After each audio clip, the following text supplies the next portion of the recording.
Le millionnaire a été abandonné par tout le monde, mais il a été sauvé par l'amour de sa femme de ménage. Le silence avait un poids dans la demeure Moreau. Il s'installait comme une brume épaisse dans les couloirs aux boiseries sombres, glissait entre les rideaux de velours grenat qui filtraient la lumière automnale, se déposait sur les meubles Louis XV recouverts de draps blancs fantomatiques. C'était un silence vivant, presque hostile, qui rongeait les murs de pierre centenaire comme une moisissure invisible. Alexandre Moreau le connaissait intimement. Il l'avait apprivoisé, ou peut-être était-ce le silence qui l'avait apprivoisé, durant ces 18 mois interminables depuis l'accident. La propriété familiale se dressait à 7 kilomètres de Tours, dans cette portion dorée du Val-de-Loire où les châteaux historiques rivalisent de splendeur architecturale. La bâtisse des Moreau n'était pas un château, simplement une maison de maître datant de 1742, selon la plaque de cuivre oxydée fixée près du portail en fer forgé. 3 étages de pierre de tuffeau, ces calcaires crémeux typiques de la région qui capturaient la lumière du matin avec une douceur presque liquide. 22 pièces, dont la moitié fermée depuis des décennies. 8 hectares de terrain incluant d'anciens vignobles abandonnés. Un verger sauvage où les pommiers produisaient des fruits que personne ne ramassait, et un jardin à la française tellement envahi par les mauvaises herbes qu'on distinguait à peine le tracé géométrique originel. Alexandre occupait ce qui avait été dans son enfance le grand salon de réception. Les meubles avaient été évacués pour faire place à un lit médicalisé, une commode banale d'IKEA qui jurait avec le parquet en chêne massif et sa chaise roulante, une prison chromée et rembourrée qu'il détestait de toute son âme. Les hautes fenêtres donnaient sur la terrasse en pierre et au-delà, sur les vignes fantômes. Par temps clair, on apercevait les flèches des églises de Tours scintiller à l'horizon. Mais Alexandre ne regardait plus jamais par les fenêtres. Il avait 30 ans. 30 ans et une vie en ruine.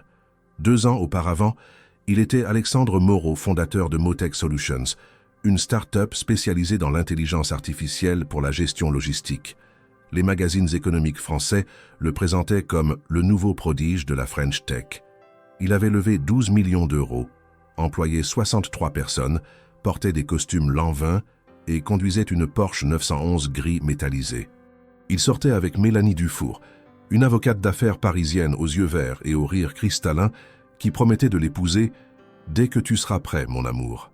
Il dînait dans des restaurants étoilés, passait ses week-ends à Deauville ou à Courchevel et considérait la propriété familiale comme un fardeau rural pittoresque qu'il vendrait un jour peut-être.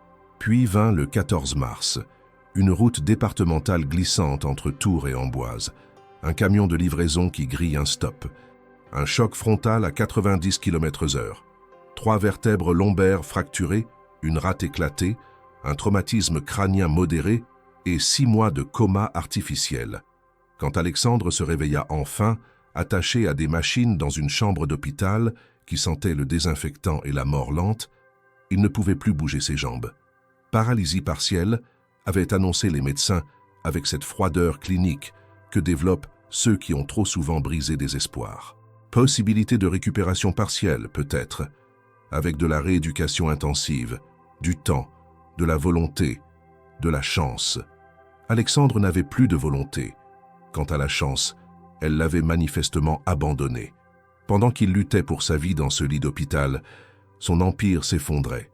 Julien Moreau, son demi-frère aîné, fils du premier mariage de leur père, s'était empressé de se faire nommer tuteur provisoire, vu l'incapacité temporaire d'Alexandre à gérer ses affaires. Les cousins Moreau, une meute de hyènes en costume de notaires et de gestionnaires de patrimoine, s'étaient joints à la curée. En 6 mois, ils avaient vidé les comptes professionnels, liquidé l'entreprise en sous-main, revendu les parts à un concurrent chinois pour une fraction de leur valeur réelle et empoché les dividendes. Les avocats que Julien avait engagés, des requins en robe noire, avaient fabriqué une paperasse juridique si hermétique qu'il faudrait des années et des centaines de milliers d'euros pour la contester. Mélanie avait rendu la bague de fiançailles par courrier recommandé 3 semaines après l'accident. Même pas un appel téléphonique. Juste une lettre dactylographiée sur papier à en-tête d'un cabinet juridique parisien, 2 paragraphes expliquant qu'elle ne pouvait pas s'engager dans ces circonstances et espérait qu'il comprendrait. Il avait compris, parfaitement compris. Les amis s'étaient évaporés comme l'alcool sur une flamme, les invitations avaient cessé, Les messages WhatsApp étaient restés sans réponse. Quand Alexandre avait finalement quitté l'hôpital, transféré dans un centre de rééducation à Saint-Cyr-sur-Loire, il était seul, financièrement ruiné, physiquement brisé, émotionnellement mort. Seule la propriété familiale lui restait. Julien avait essayé de la saisir aussi, mais l'ancienne clause testamentaire du grand-père Moreau était formelle. La bâtisse ne pouvait être vendue qu'avec l'accord unanime de tous les descendants directs. Alexandre était descendant direct. Julien, fils d'un premier mariage, ne l'était pas tout à fait. Une subtilité juridique qui avait sauvé le dernier vestige de la dynastie Moreau. Alexandre s'était donc retrouvé ici, dans cette maison trop grande, trop vide, trop pleine de souvenirs d'une époque où il courait dans ses couloirs avec l'insouciance de l'enfance. Il avait renvoyé tous les employés. Il n'avait plus les moyens de les payer de toute façon. Le jardinier, la femme de ménage, le gardien à temps partiel, tous étaient repartis sans protester, soulagés de ne pas avoir à affronter la gêne de côtoyer un patron déchu. Tous, sauf Camille. Camille Rousseau avait 31 ans, des yeux couleur miel qui viraient à l'ambre sous certaines lumières, et des mains qui racontaient une histoire de travail acharné. Ongles courts, peau légèrement rugueuse, petites cicatrices sur les doigts. Elle mesurait 1,68 m, avec cette silhouette mince mais solide des femmes qui passent leur vie debout. Ses cheveux châtain clair, souvent attachés en queue de cheval pratique, commençaient à attraper quelques fils argentés aux tempes. Son visage n'était pas celui d'une beauté classique, nez légèrement retroussé, lèvres fines, quelques taches de rousseur sur les pommettes, mais il possédait une qualité plus rare. La gentillesse s'y lisait naturellement, sans effort. Elle était arrivée à la demeure Moreau 2 ans avant l'accident, engagée comme gouvernante et cuisinière, avec un contrat de 35 heures hebdomadaires. L'annonce, déposée dans une agence de recrutement de Tours, mentionnait « Propriété familiale, cherche employée polyvalente, ménage, entretien, préparation des repas, logement possible sur place ». Camille avait postulé parce qu'elle avait besoin d'un travail, d'un toit et d'un nouveau départ. Son passé était une longue route pavée de solitude. Née à Marseille d'une mère toxicomane qui l'avait abandonnée à l'hôpital, Camille avait grandi dans le système d'aide sociale à l'enfance. Foyer Saint-Vincent à Marseille de 0 à 6 ans. Famille d'accueil dans les quartiers nord jusqu'à 11 ans. Une expérience catastrophique qui s'était terminée quand le fils biologique de la famille l'avait agressé sexuellement et que personne ne l'avait cru. Retour en foyer. Puis une autre famille d'accueil à Aix-en-Provence. Des gens décents mais distants qui la traitaient comme une obligation administrative plutôt que comme une enfant. À 18 ans, émancipée automatiquement par le système, Camille s'était retrouvée seule avec 200 € d'allocation mensuelle, un CAP de cuisine obtenu en apprentissage et une valise contenant toute sa vie. Elle avait enchaîné les petits boulots, plongeuse dans des brasseries marseillaises, aide cuisinière dans des cantines de scolaires, femme de chambre dans des hôtels bon marché de la Côte d'Azur. À 25 ans, fatiguée de l'instabilité perpétuelle, elle avait quitté le sud pour remonter vers le centre de la France, espérant peut-être qu'une nouvelle géographie apporterait une nouvelle chance. Tours l'avait accueillie avec l'indifférence d'une ville moyenne. Elle avait loué une chambre de bonne sans ascenseur rue Nationale, travaillé comme aide ménagère pour plusieurs familles bourgeoises, économisé sou par sou. Puis l'annonce Moreau était apparue. Un entretien avec Alexandre, un jeune homme en costume qui parlait vite, consultait son téléphone toutes les 2 minutes et lui avait à peine posé 3 questions avant de la déclarer embauchée. Et elle avait déménagé dans la petite maison du gardien, un cottage de pierre à 2 pièces situé près du portail principal. Alexandre était rarement là. Il vivait à Paris la plupart du temps, ne descendait dans la propriété que quelques week-ends par an pour décompresser, disait-il. Camille s'occupait de la maison, préparait des plats qu'elle congelait pour ses brèves visites, entretenait le minimum vital. C'était un travail tranquille, un peu solitaire, mais elle avait l'habitude de la solitude. Puis vint l'accident.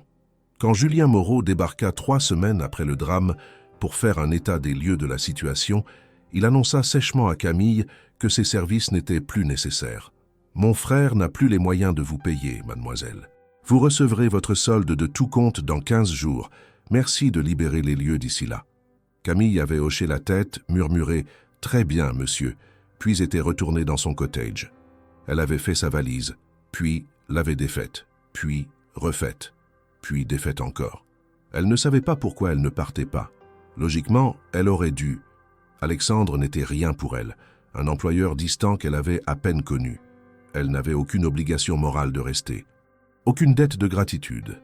Il ne lui avait montré aucune gentillesse particulière, aucune considération au-delà du professionnel minimal. Mais quelque chose la retenait. Peut-être l'instinct de quelqu'un qui avait elle-même été abandonné trop souvent. Peut-être une stupide obstination à ne pas laisser tomber une personne dans le besoin, même si cette personne ne le méritait pas particulièrement. Peut-être simplement parce qu'elle n'avait nulle part où aller de toute façon. Quand Alexandre revint finalement à la propriété, 6 mois après l'accident, transporté dans un véhicule médicalisé depuis le centre de rééducation, Camille était toujours là. Elle avait nettoyé le grand salon, installé le lit médicalisé qu'elle avait commandé en utilisant ses propres économies, préparé la cuisine, acheté des provisions. Elle l'accueillit sur le perron avec la même expression calme qu'elle aurait eue pour accueillir un visiteur ordinaire. « Bonjour, monsieur Moreau. Bienvenue chez vous. » Alexandre, affaissé dans sa chaise roulante, émacié, le teint cireux, les cheveux trop longs, avait levé vers elle un regard vide. « Qu'est-ce que vous foutez encore ici ?» Sa voix était rauque, abîmée par des mois de tubes et de silence. « Je m'occupe de la maison, » répondit-elle simplement. « Je ne peux pas vous payer. Je sais. Alors partez. » Non. Il l'avait fixée avec une incrédulité mêlée de fureur. « C'est de la pitié? C'est ça? Vous restez par pitié? » « Je reste parce que quelqu'un doit le faire, » dit Camille en poussant sa chaise vers l'intérieur. « Et ce quelqu'un, c'est moi. » Les premiers mois furent un enfer silencieux. Alexandre ne parlait presque jamais. Il passait ses journées allongé dans le lit médicalisé ou assis dans sa chaise près de la fenêtre, fixant le vide avec une intensité presque violente. Il refusait les exercices de kinésithérapie que le centre de rééducation avait prescrits. Il refusait de manger autre chose que le strict minimum pour survivre. Il refusait toute forme de conversation, toute tentative de connexion humaine. Camille accomplissait ses tâches avec une efficacité mécanique. Elle préparait 3 repas par jour qu'il touchait à peine. Elle l'aidait aux toilettes, une humiliation qu'il endurait avec une rage muette, et pour les douches dans la salle de bain adaptée qu'elle avait fait installer au rez-de-chaussée en appelant des artisans locaux et en négociant des paiements échelonnés qu'elle finançait elle-même. Elle changeait ses draps, lavait ses vêtements, gérait les rendez-vous médicaux obligatoires, commandait les médicaments à la pharmacie de Tours. Alexandre la remerciait rarement. Le plus souvent, il l'ignorait complètement. Parfois, il explosait en colères soudaines et disproportionnées. « Vous avez mis trop de sel. Ce pain est rassis. Pourquoi vous entrez toujours sans frapper? Laissez-moi tranquille, bordel. » Camille encaissait sans broncher. Elle répondait par des « Désolé, monsieur » neutres et continuait. Elle avait appris, durant ses années dans les foyers et les familles d'accueil dysfonctionnelles, à ne pas prendre personnellement la colère des autres. La colère était du bruit. La violence verbale était du vent. Ça ne la blessait plus vraiment. Enfin, elle se le disait. Les nuits étaient les pires. Alexandre hurlait parfois dans son sommeil, des cauchemars où il revivait l'accident. Le choc, le métal qui se tord, les cris, la douleur. Camille se précipitait depuis son cottage, traversait la pelouse trempée de rosée en robe de chambre et pantoufles, le trouvait en sueur, tremblant, désorienté. Elle allumait la lampe de chevet, lui tendait un verre d'eau, attendait que sa respiration se calme. « Ça va ?» demandait-elle doucement. « Partez !» grondait-il. « Je n'ai pas besoin de vous. » Elle partait, mais restait éveillée dans son cottage, guettant d'autres cris. L'automne glissa vers l'hiver. Les arbres du verger perdirent leurs feuilles. Les vignes abandonnées devinrent des squelettes de bois noir griffant un ciel gris. Le froid s'installa dans la vieille demeure, s'infiltrant par les fenêtres mal isolées et les cheminées inutilisées. Camille allumait le chauffage central, un système vétuste qui grinçait et crachotait, mais les radiateurs ne suffisaient jamais vraiment. Elle apportait des plaids supplémentaires, installait un chauffage d'appoint électrique dans le salon d'Alexandre. Décembre arriva avec ses pluies glaciales. La propriété se transformait en forteresse humide. Camille faisait les courses au Super U de Tours 2 fois par semaine, chargeant son vieux Scénic Renault de provisions. Poulets fermiers, légumes de saison, fromage de la région, chèvres de Sainte-Maure, crottin de Chavignol. Elle cuisinait des plats réconfortants. Blanquettes de veau, pot-au-feu, gratin dauphinois, tarte tatin avec les pommes rescapées du verger. Alexandre mangeait sans commenter, sans remercier. Un soir de mi-décembre, Alors qu'elle déposait son dîner sur la table roulante près de son lit, il rompit soudain son silence habituel. « Pourquoi vous faites ça ?» Camille se figea, surprise. C'était la première vraie question qu'il lui posait depuis des mois. « Faire quoi, monsieur ?»« Tout ça. » Il gesticula vaguement vers la pièce, vers elle, vers l'univers entier. « Restez ici, me supporter. Vous n'avez rien à gagner. » Elle réfléchit un moment, cherchant une réponse honnête. « Parce que quelqu'un doit le faire, » dit-elle finalement. « Et parce que je sais ce que c'est d'être seule. Vous ne me connaissez même pas. C'est vrai. Je pourrais être un salaud. Vous l'êtes un peu, » dit-elle, avec un début de sourire. Il la fixa, déconcerté par sa franchise. Puis quelque chose qui ressemblait presque à un rire s'échappa de sa gorge. Un son rouillé, inutilisé depuis trop longtemps. « Ouais, je suppose que oui. » Ce fut tout. Mais quelque chose de minuscule venait de se fissurer dans le mur qu'il avait construit autour de lui. Janvier 2024 apporta la neige.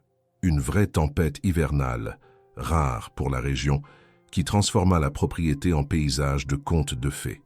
Camille se réveilla un matin pour découvrir 15 cm de neige fraîche recouvrant tout, la pelouse, les vignes, les toits. Le silence était absolu, ouaté, presque irréel. Elle enfila des bottes en caoutchouc et un vieux manteau de laine, puis sortit déneiger l'allée principale et le perron. La neige crissait sous ses pas. Son souffle formait des nuages blancs dans l'air glacé. Elle travaillait méthodiquement, une pelle dans les mains, quand elle remarqua qu'Alexandre l'observait depuis la fenêtre de son salon. Leurs regards se croisèrent. Elle lui fit un petit signe de la main. Il détourna immédiatement les yeux, comme pris en faute. Plus tard, quand elle lui apporta son café du matin, un espresso allongé sans sucre comme il l'aimait, il marmonna quelque chose d'inaudible. « Pardon ?»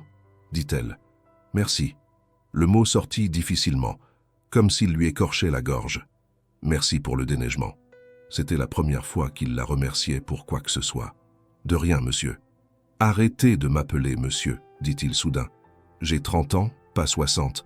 Mon prénom, c'est Alexandre. »« D'accord. »« Alexandre. » Il hocha la tête, semblant satisfait de cette petite victoire sur le formalisme.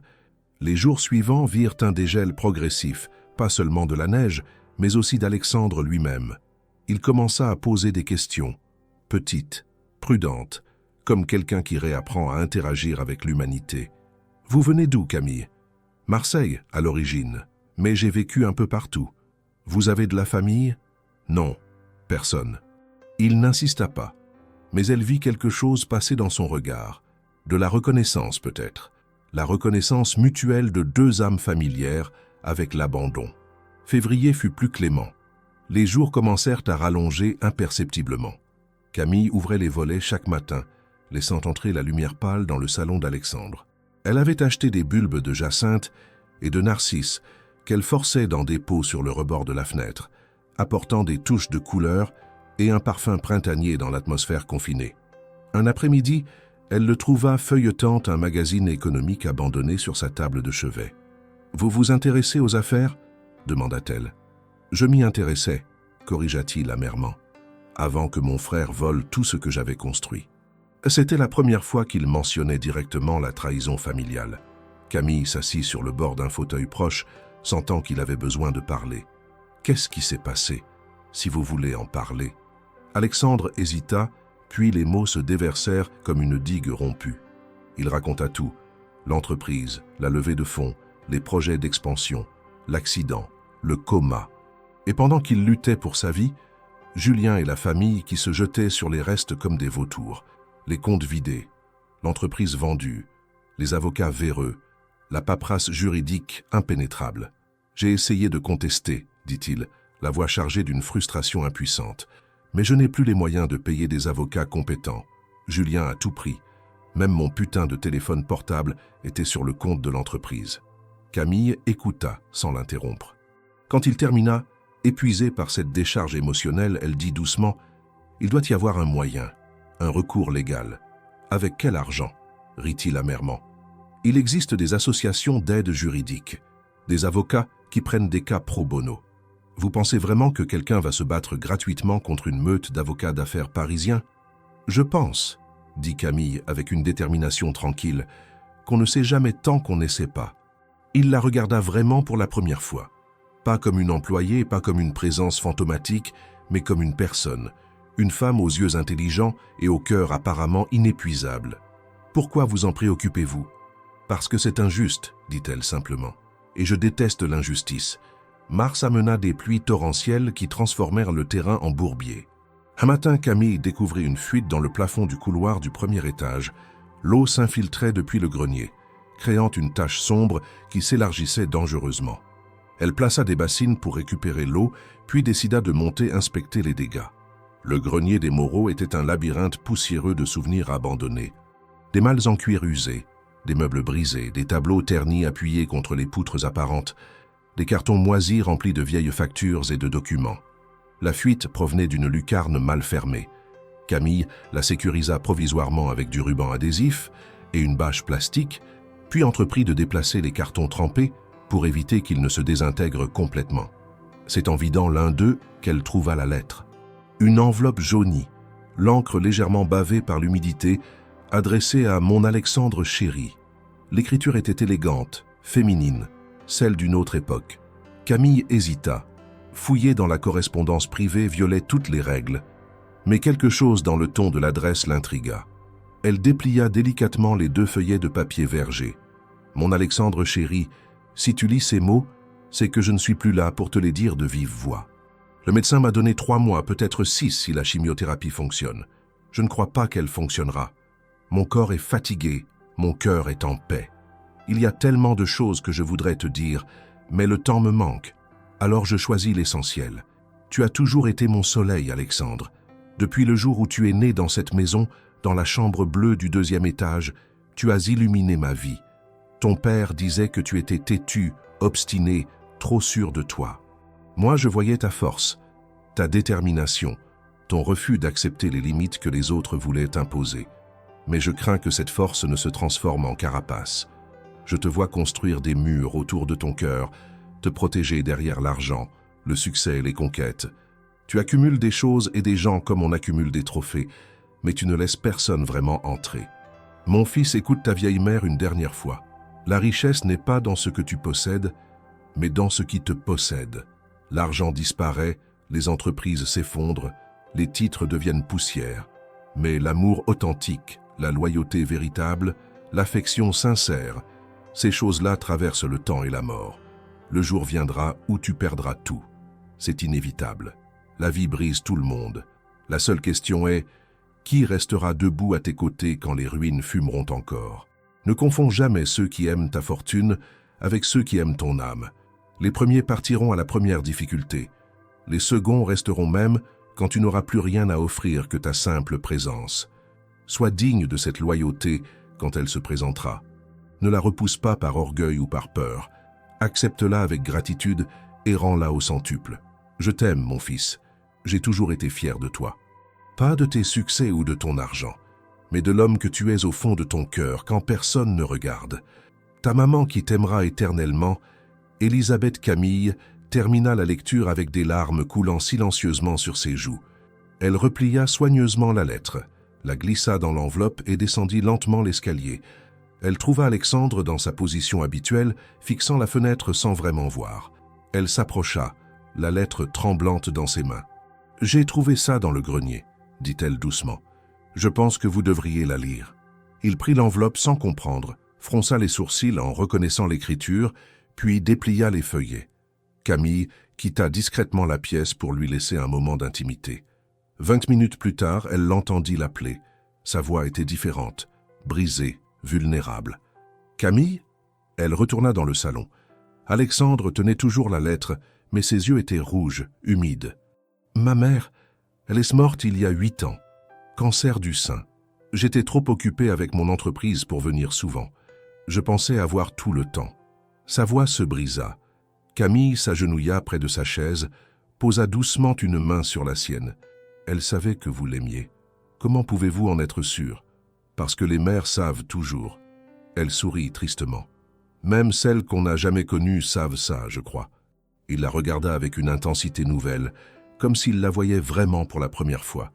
Vous êtes cette personne, n'est-ce pas? Celle dont ma mère parlait, celle qui reste debout dans les ruines. Camille ne répondit pas, mais son silence était éloquent. Alexandre serra sa main avec une force surprenante. « Pourquoi ? Parce que, dit-elle simplement, c'est ce qu'on fait pour les gens qui comptent. » La lettre d'Elisabeth Moreau avait ouvert quelque chose en Alexandre, une porte rouillée qu'il croyait scellée à jamais. Les semaines qui suivirent virent une transformation subtile, mais indéniable.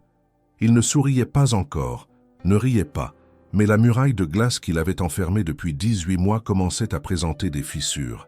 Il posait des questions à Camille. Pas seulement des questions fonctionnelles sur les repas ou les médicaments, mais de vraies questions sur sa vie, ses pensées, ses rêves abandonnés. « Vous avez toujours voulu être gouvernante ?» demanda-t-il un matin d'avril, pendant qu'elle ouvrait les volets, laissant entrer un air printanier chargé du parfum des lilas sauvages. « Non, » répondit-elle en ajustant les rideaux. « J'ai fait un CAP de cuisine. Je voulais travailler dans un vrai restaurant, peut-être même ouvrir le mien un jour. Qu'est-ce qui vous en a empêché ?» Elle haussa les épaules, avec cette résignation douce des gens qui ont appris à ne pas trop rêver. La vie, l'argent, le courage. Dans les restaurants étoilés, il faut avoir fait les bonnes écoles. Ferrandi, l'Institut Paul Bocuse. Moi, j'avais un CAP obtenu en apprentissage dans une cantine scolaire de Marseille. Les portes ne s'ouvrent pas facilement quand on n'a pas de réseau, pas de référence familiale. « Vous cuisinez divinement », dit Alexandre, et c'était la première fois qu'il complimentait directement son travail. « Ce gratin d'hier soir, c'était exactement comme celui que ma mère faisait quand j'étais enfant. » Camille sourit, touchée. Des pommes de terre, de la crème, du comté râpé et beaucoup d'amour. Ma mère d'accueil à Aix me disait toujours « La cuisine, c'est 80% de technique et 20% de cœur. » Mais ce sont ces 20% qui font toute la différence.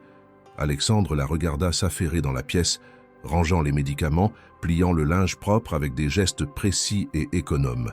Il réalisait soudain à quel point il ne connaissait rien de cette femme qui avait sacrifié presque 2 ans de sa vie pour prendre soin de lui, sans rien demander en retour. « Camille ? Oui ? Merci. Pour tout. Je ne crois pas vous l'avoir jamais dit correctement. » Elle se figea, surprise par la sincérité brute dans sa voix. « Vous n'avez pas à me remercier, Alexandre. Si, j'ai à vous remercier. J'ai été un monstre ingrat, égoïste, qui déversait sa rage sur la seule personne assez bonne pour rester. Vous étiez blessé, dit-elle doucement. Les gens blessés mordent parfois ceux qui essaient de les soigner. Ça ne l'excuse pas. Non, admit-elle, mais ça l'explique. » Ils se regardèrent en silence, et quelque chose passa entre eux, quelque chose de ténu, de fragile, mais d'indéniablement réel. Avril se transforma en mai. Les vignes abandonnées produisirent leurs premières pousses vertes depuis des années. Le jardin à la française explosait dans une anarchie florale, roses sauvages, pivoines, iris barbus violets. Camille passait ses après-midi libres à désherber, tailler, redonner une forme au parterre. Alexandre la regardait depuis sa fenêtre, fasciné par son acharnement à faire renaître la beauté du chaos. Un matin, il la surprit en demandant « Vous pensez qu'on pourrait appeler un kinésithérapeute ?» Camille se retourna brusquement depuis l'évier où elle lavait la vaisselle du petit déjeuner. « Vous voulez reprendre la rééducation ? Je veux essayer, dit-il, et le mot coûtait visiblement. Ça fait longtemps que je n'ai rien essayé. Je pense qu'il est temps. » Le sourire de Camille illumina toute la pièce. « Je vais contacter le centre de Saint-Cyr. Ils ont d'excellents professionnels. » Thomas Beaumont débarqua la semaine suivante, trentenaire au crâne rasé, aux avant-bras musclés couverts de tatouages tribaux et à l'attitude directe qui ne souffrait aucun apitoiement. Il examina Alexandre avec un œil clinique impitoyable. « Alors, on m'a dit que vous aviez abandonné la kiné il y a plus d'1 an. »« Oui, » admit Alexandre. « Pourquoi ? » ?»« Parce que ça ne servait à rien. »« Ça ne servait à rien ou vous n'aviez plus envie de vous battre ?» Alexandre serra les mâchoires. « Les deux, probablement. » Thomas hocha la tête, appréciant l'honnêteté. « Bon, je ne vais pas vous mentir, monsieur Moreau. Ça va faire mal, très mal. Vos muscles se sont atrophiés, vos articulations se sont raidies. On va devoir tout reconstruire depuis le début. Et il n'y a aucune garantie que vous remarchiez un jour normalement. Je sais. Mais si vous êtes prêt à souffrir, si vous êtes prêt à travailler tous les jours sans exception, alors on peut essayer. » Alexandre regarda Camille, qui se tenait près de la porte, les mains croisées devant elle. Elle lui fit un petit signe encourageant. « Je suis prêt, » dit-il. Les séances commencèrent le lendemain. 3 fois par semaine, Thomas arrivait à 9 heures précises dans son van Citroën, déchargeait son matériel, tapis de sol, élastique de résistance, ballon de stabilité, et transformait le salon en salle de torture médicale. Les exercices étaient brutaux. Étirements qui arrachaient des gémissements, contractions musculaires qui faisaient trembler tout le corps, tentative de se mettre debout avec l'aide de barres parallèles qui se terminaient en chute contrôlée mais humiliante. Camille assistait à chaque séance, encourageant, essuyant la sueur, tenant l'eau. Quand Alexandre jurait, criant « Je ne peux pas, putain, je ne peux pas », elle répondait calmement « Encore un, juste encore un ». Thomas était impitoyable mais juste. Il ne félicitait jamais les échecs, mais célébrait les minuscules victoires, un genou qui pliait 3 cm de plus qu'hier, une cheville qui supportait brièvement du poids, un orteil qui bougeait sur commande. « C'est votre système nerveux réapprend », expliquait-il. « C'est comme recabler un ordinateur endommagé. Ça prend du temps, de la répétition, de la patience. » Après 6 semaines, Alexandre pouvait tenir debout 20 secondes avec l'aide des barres parallèles. Ses jambes tremblaient violemment, ses muscles hurlaient, mais il tenait. Camille pleura la première fois qu'elle le vit debout.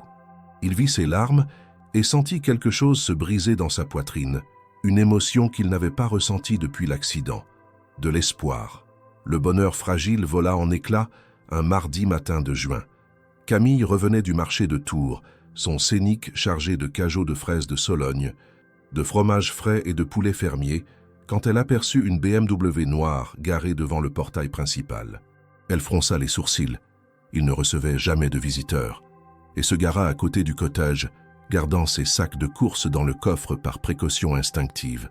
En approchant de la maison, elle entendit des voix depuis le salon d'Alexandre.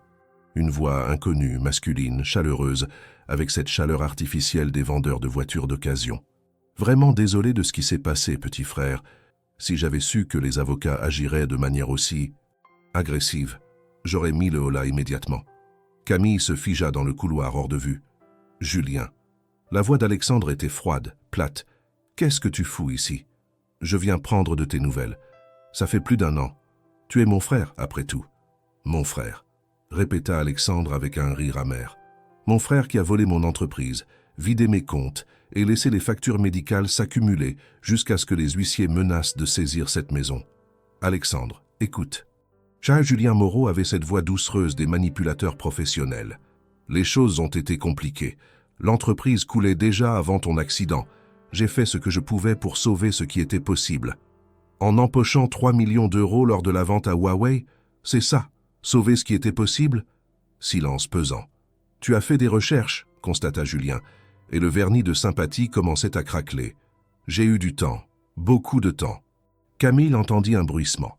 Julien qui se déplaçait dans la pièce, probablement en inspectant les lieux. Cette maison, elle est dans un état déplorable. Le toit fuit, les fondations sont humides. Le système électrique doit dater des années 70. Ça coûterait une fortune de tout remettre aux normes. C'est mon problème, pas le tien. Justement, je voulais t'en parler.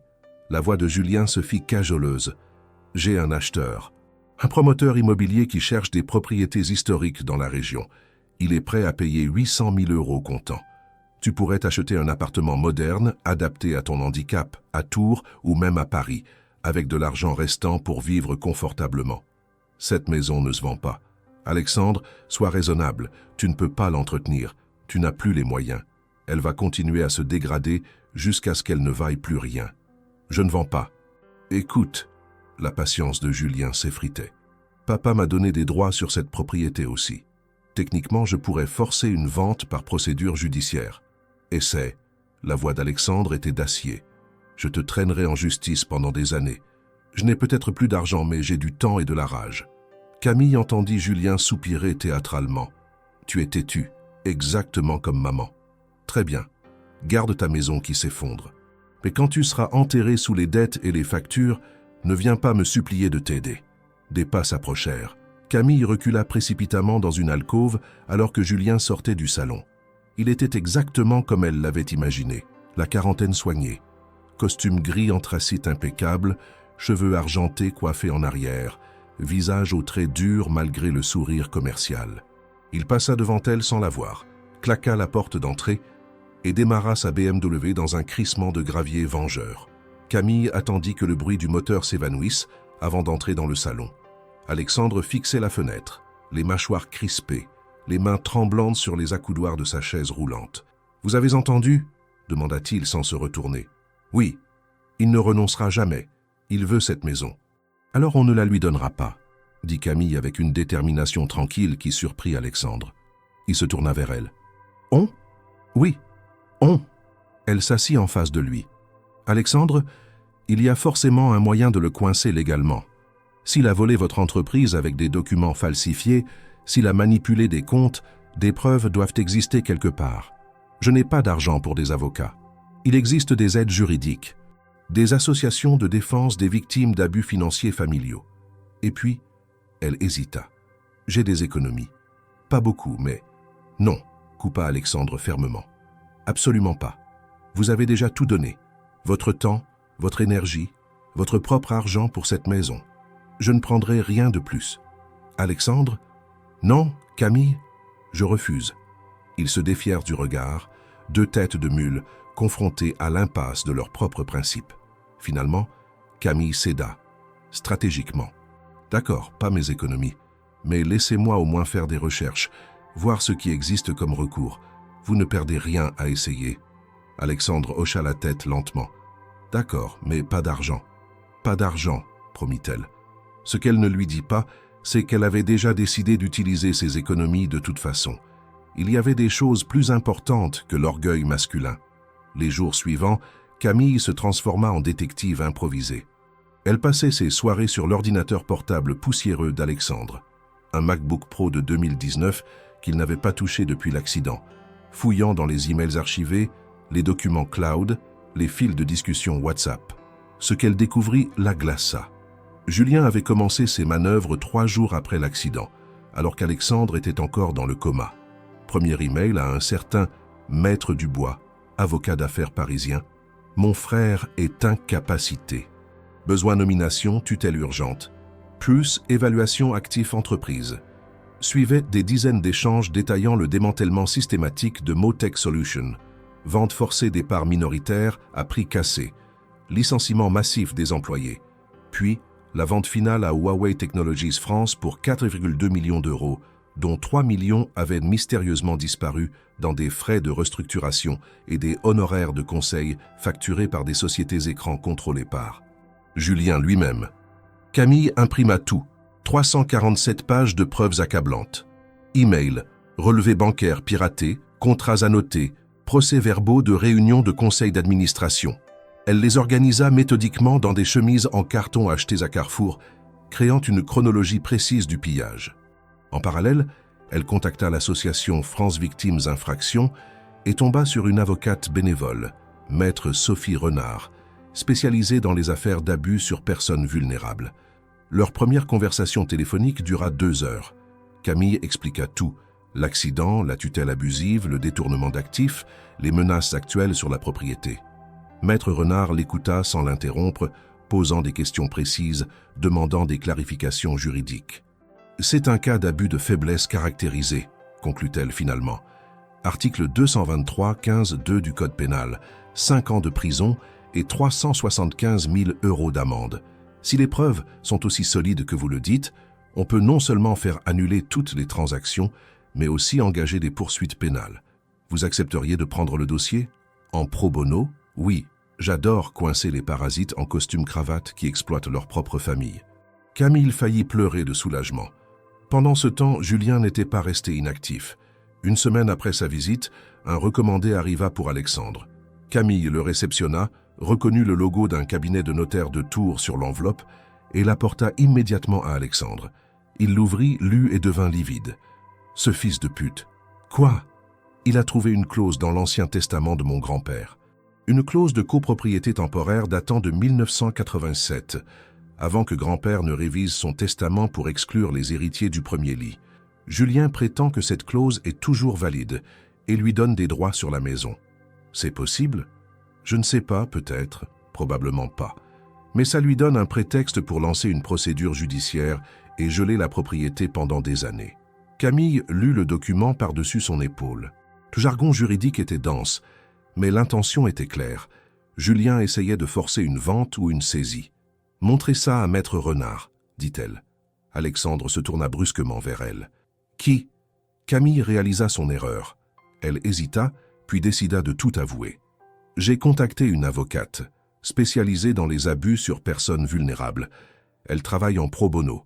Je lui ai expliqué votre situation et elle pense qu'on a un dossier solide. » Alexandre la fixa, partagé entre la colère d'avoir été court-circuité et la gratitude débordante. « Vous avez fait ça dans mon dos ?»« Oui. Pourquoi ? Parce que vous ne l'auriez jamais fait vous-même. Parce que l'orgueil masculin est une stupidité que je refuse d'encourager. Et parce que Julien ne mérite pas de gagner. » Un long silence. Puis Alexandre éclata de rire. Un vrai rire, sonore, libérateur, le premier depuis presque 2 ans. « Vous êtes incroyable, Camille Rousseau. Complètement folle, mais incroyable. Je prends ça comme un compliment. Ça l'est. » Maître Sophie Renard débarqua à la propriété 3 jours plus tard. Quarantaine dynamique, tailleur marine strict, attaché-case en cuir rouge vif et une énergie qui remplissait immédiatement l'espace. Elle serra vigoureusement la main d'Alexandre, examina rapidement les documents que Camille avait rassemblés, puis siffla admirativement. « Mademoiselle Rousseau, vous auriez dû faire du droit. C'est du travail d'investigation de qualité professionnelle. » Camille rougit, surprise et flattée. « J'ai juste cherché logiquement. » La logique, c'est déjà 80% du droit. Sophie se tourna vers Alexandre. « Monsieur Moreau, je ne vais pas vous mentir, ça va être long, compliqué et émotionnellement éprouvant. Votre frère a d'excellents avocats qui vont se battre comme des chiens pour protéger son butin. Mais nous avons 3 avantages majeurs. » Elle leva 3 doigts. 1. Les preuves documentaires sont accablantes. Ces emails sont des aveux explicites de malversation. 2.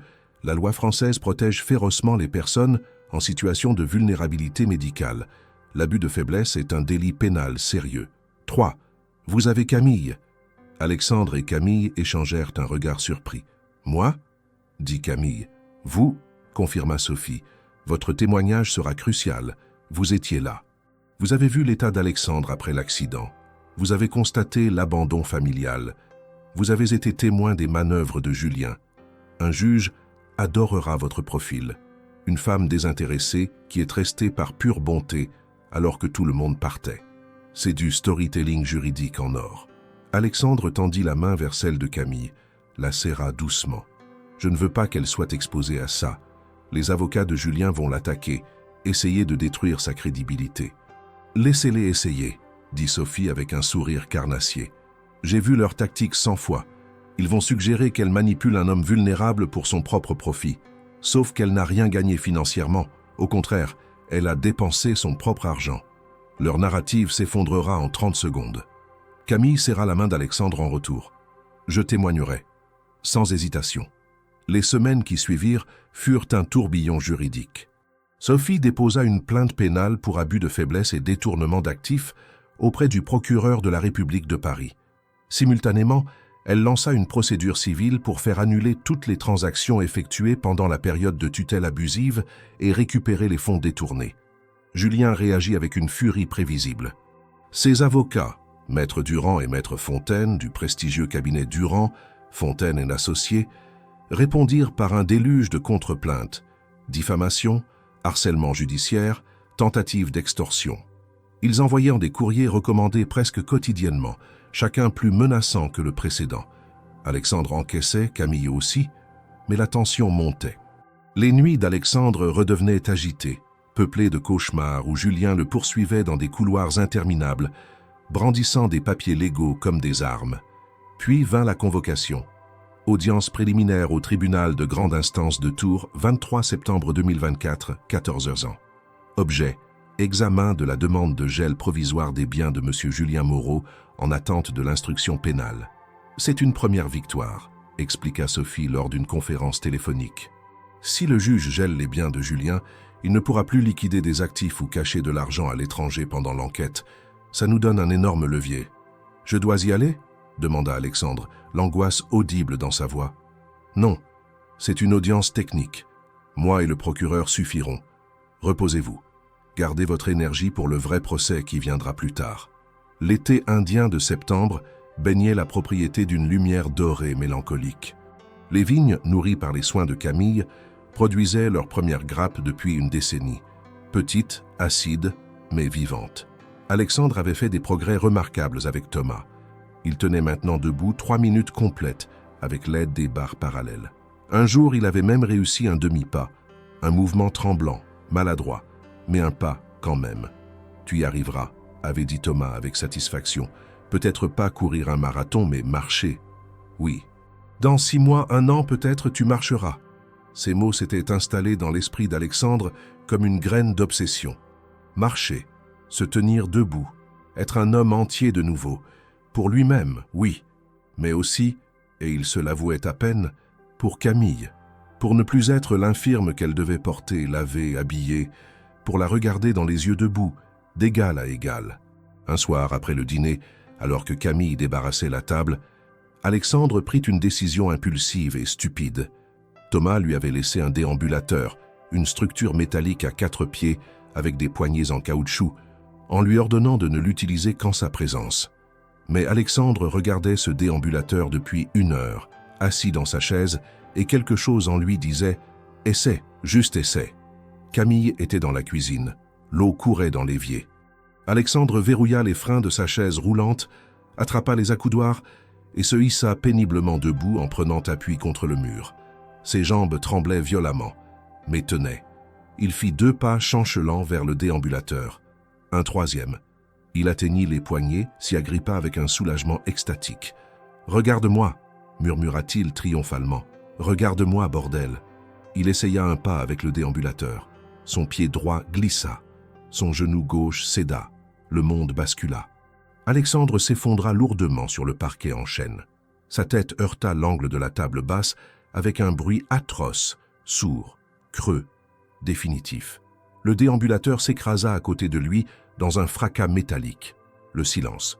Puis, « Alexandre !» Camille surgit de la cuisine en courant, glissa sur le tapis, tomba à genoux près de lui. Il était inconscient, un filet de sang s'échappant d'une coupure au-dessus de son sourcil droit, son corps inerte dans une position désarticulée affreuse. À Alexandre, non, non, non. Elle prit sa tête dans ses mains, sentit le sang chaud couler entre ses doigts. « Alexandre, réveille-toi s'il te plaît, réveille-toi. » Pas de réponse. Elle posa 2 doigts sur son cou, cherchant le pouls carotidien. Il était là, faible mais régulier. Dieu merci, Dieu merci. Elle attrapa son téléphone portable d'une main tremblante, composa le 15. Samu, j'écoute. Mon ami a fait une chute, il s'est cogné la tête, il est inconscient. Les mots sortaient en rafales paniquées. Il est paralysé partiel, il a essayé de marcher seul, il est tombé... Calmez-vous, madame. Votre adresse? Propriété Moreau, route des Vignes, 7 km après Tours, direction Amboise. Je localise. L'ambulance part immédiatement. Ne le déplacez pas. Surveillez sa respiration. Si elle devient irrégulière ou s'arrête, commencez les compressions thoraciques. Vous savez faire? Oui. Combien de temps est-il inconscient? 2 minutes? 3? Je ne sais pas. Restez avec moi, madame, ne raccrochez pas. Camille pressa l'appareil contre son oreille avec son épaule, gardant ses mains sur Alexandre. Une main sur son cœur, sentant les battements, l'autre caressant doucement ses cheveux poissés de sang. « Pardon » murmurait-elle entre 2 sanglots. « Pardon, j'aurais dû rester, j'aurais dû te surveiller. Pardon, pardon. » Les larmes coulaient librement maintenant, traçant des sillons sales sur ses joues. Elle réalisait dans la terreur absolue de ce moment quelque chose qu'elle avait refusé d'admettre pendant des mois. Elle l'aimait. Non pas de la compassion, non pas du dévouement, mais de l'amour pur, terrifiant, incontrôlable. L'amour qui fait qu'on meurt quand l'autre meurt, qu'on respire quand l'autre respire. « Ne me quitte pas » supplia-t-elle. « S'il te plaît, Alexandre, ne me quitte pas. Reste, reste avec moi. » Les sirènes déchirèrent la nuit 14 minutes plus tard.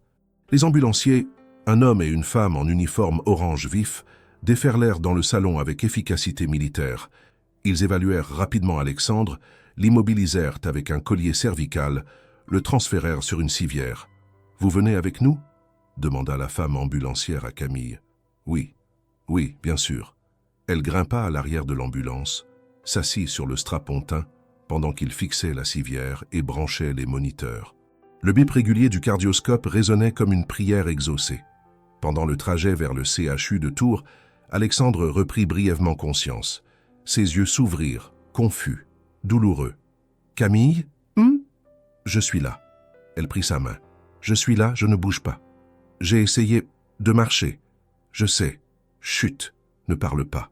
Pour toi. » Sa voix n'était qu'un souffle. « Je voulais te regarder debout. » Puis, il sombra de nouveau dans l'inconscience. Camille pressa sa main contre ses lèvres, pleurant silencieusement tandis que l'ambulance filait à travers la nuit étoilée. Le CHU Bretonneau de Tours, un complexe tentaculaire de béton et de verre où se jouaient quotidiennement des drames humains, accueillit Alexandre aux urgences à 22h47.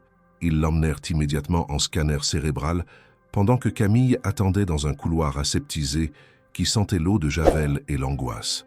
1 heure passa, 2 heures. Camille, assise sur une chaise plastique inconfortable, fixait le mur institutionnel vert pâle. Des familles défilaient, des enfants avec des bras cassés, des personnes âgées en détresse respiratoire, un homme ivre hurlant des obscénités. La vie continuait, imperturbable, même quand votre monde s'effondrait. À minuit 20, une neurologue en blouse blanche fatiguée émergea des portes automatiques. « Famille de Monsieur Moreau ?» Camille bondit sur ses pieds. « C'est moi.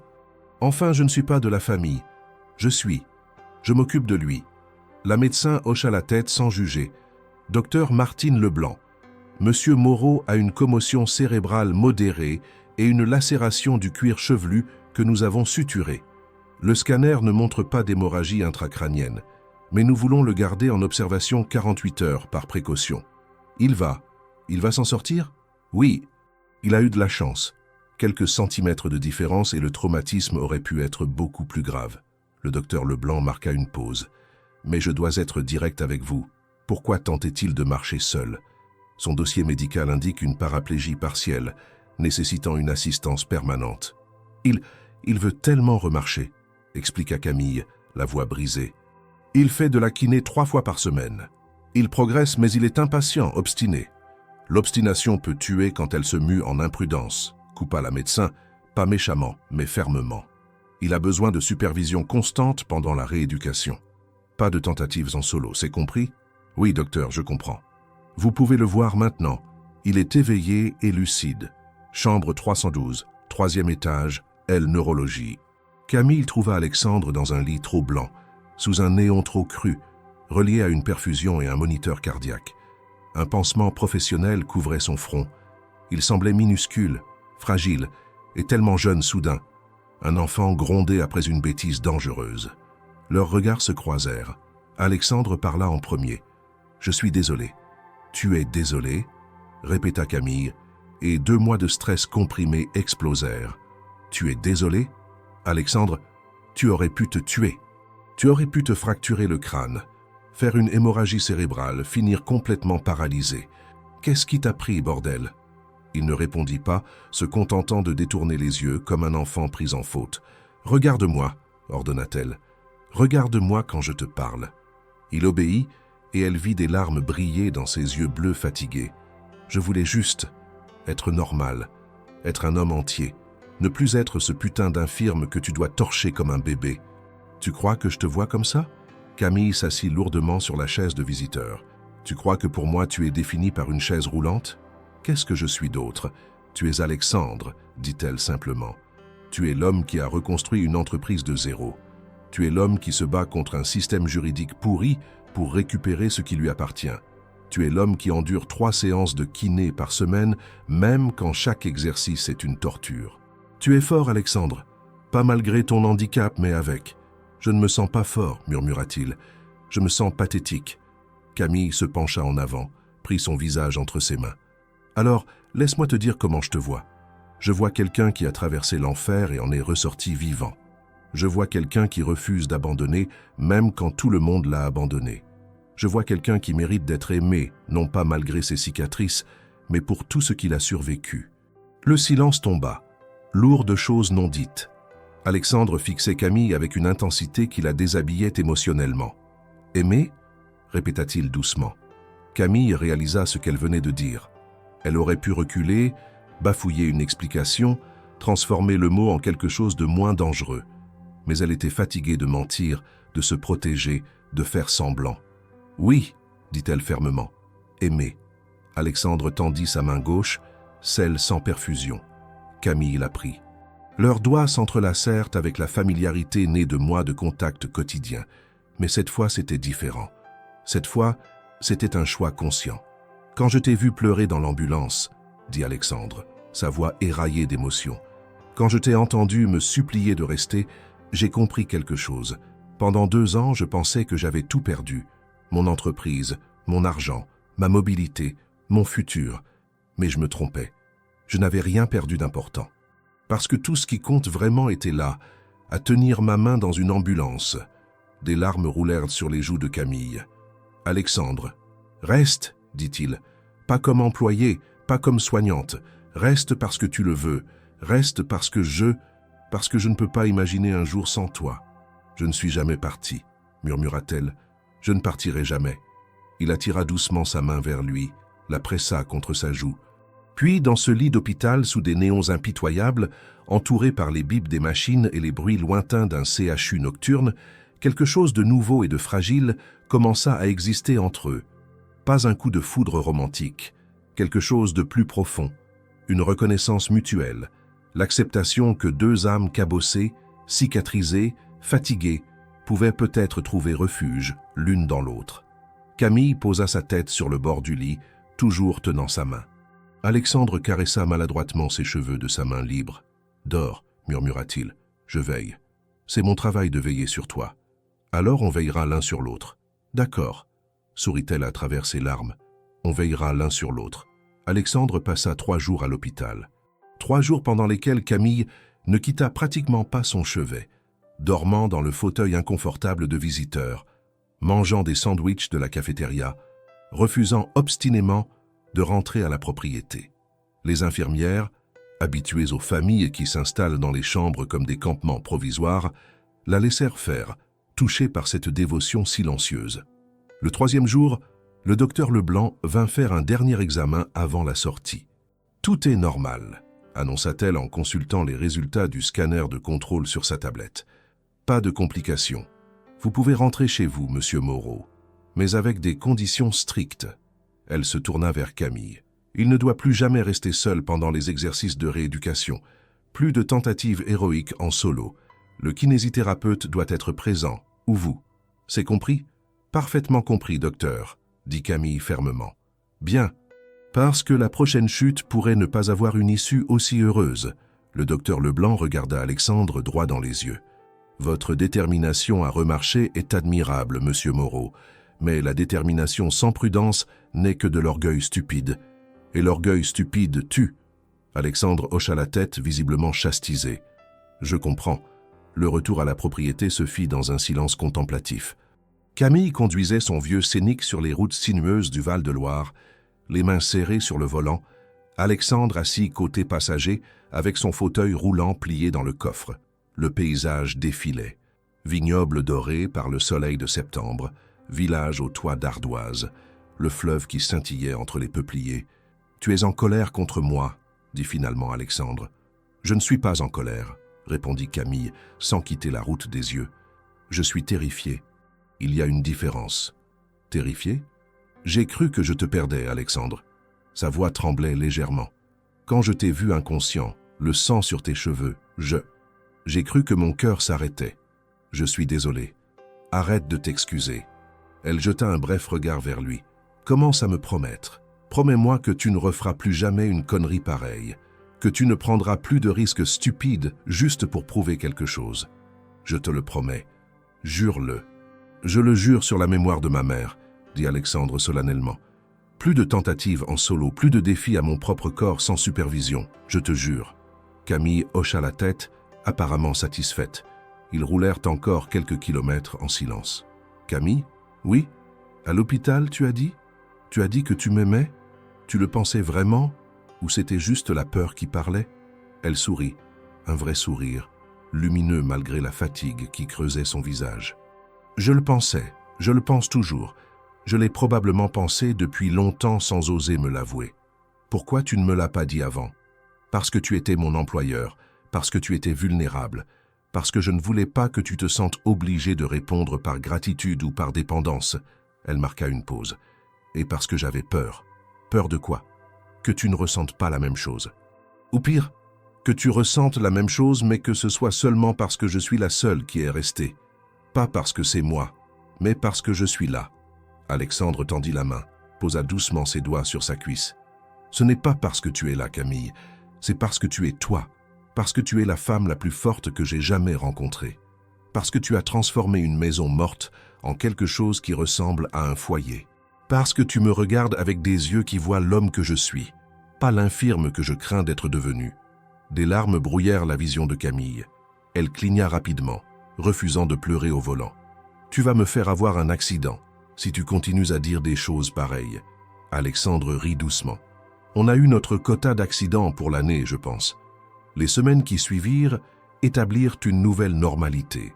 Thomas revint pour les séances de kinésithérapie, mais avec des protocoles renforcés. Camille assistait à chaque session, prenant des notes méticuleuses sur les exercices, surveillant chaque mouvement, prête à intervenir au moindre déséquilibre. Alexandre progressait lentement mais sûrement. Après l'accident, il avait perdu une partie de sa confiance physique, devenant plus prudent, presque craintif. Mais avec Camille à ses côtés, ses mains stables le soutenant, sa voix douce l'encourageant, il recommençait à oser. « Encore 5 secondes, disait-elle pendant qu'il tremblait debout entre les barres parallèles. « Tu tiens magnifiquement. 4, 3, 2, 1. Parfait. » Thomas observait leur dynamique avec un sourire connaisseur. « Vous deux, dit-il un jour après une séance. Vous savez que vous êtes complètement amoureux, non? » Alexandre et Camille échangèrent un regard embarrassé. « C'est si évident ?» demanda Alexandre. « Mec, je suis kiné depuis 12 ans. J'ai vu toutes les configurations de couple aidant-aidé possibles. Vous n'êtes pas aidant-aidé, vous êtes partenaire. Et oui, c'est évident comme le nez au milieu de la figure. » Camille rougit violemment. Alexandre sourit, ce sourire rare qui illuminait tout son visage. « Tant mieux, dit-il simplement, parce que je n'ai aucune intention de le cacher. » Pendant ce temps, le front juridique connaissait des développements majeurs. Maître Renard appelait régulièrement avec des nouvelles, certaines bonnes, d'autres frustrantes. Le juge d'instruction avait accepté de geler provisoirement les comptes bancaires de Julien en attendant la fin de l'enquête préliminaire. Une victoire importante mais insuffisante. Julien avait probablement déjà transféré des sommes substantielles à l'étranger, hors de portée de la justice française. Les avocats de Julien contre-attaquaient avec férocité. Ils avaient déposé une plainte en diffamation contre Alexandre et Sophie Renard, réclamant 500 000 € de dommages et intérêts. Pure intimidation juridique, expliquait Sophie, mais chronophage et stressante. Ils essayent de nous épuiser, dit-elle lors d'une visioconférence Zoom un soir d'octobre. C'est une stratégie classique, noyer l'adversaire sous la paperasse jusqu'à ce qu'il abandonne. Mais on ne va pas abandonner, n'est-ce pas? Jamais, dit Alexandre avec une détermination froide. Parfait. Parce que j'ai une bonne nouvelle. Le procureur a accepté d'ouvrir une information judiciaire complète. Ça signifie enquête approfondie, audition sous serment, expertise comptable mandatée par le tribunal. Julien ne pourra pas se défiler. Combien de temps ça prendra? 6 mois minimum, peut-être 1 an. La justice française est lente, mais elle est minutieuse. Alexandre soupira. 1 an de plus dans l'incertitude. Camille, assise à côté de lui devant l'écran de l'ordinateur, prit sa main. On a survécu à 2 ans. On survivra à 1 an de plus. Octobre glissa vers novembre. Les arbres du domaine se parèrent de couleurs incendiaires, rouge profond, orange cuivré, jaunes éclatants.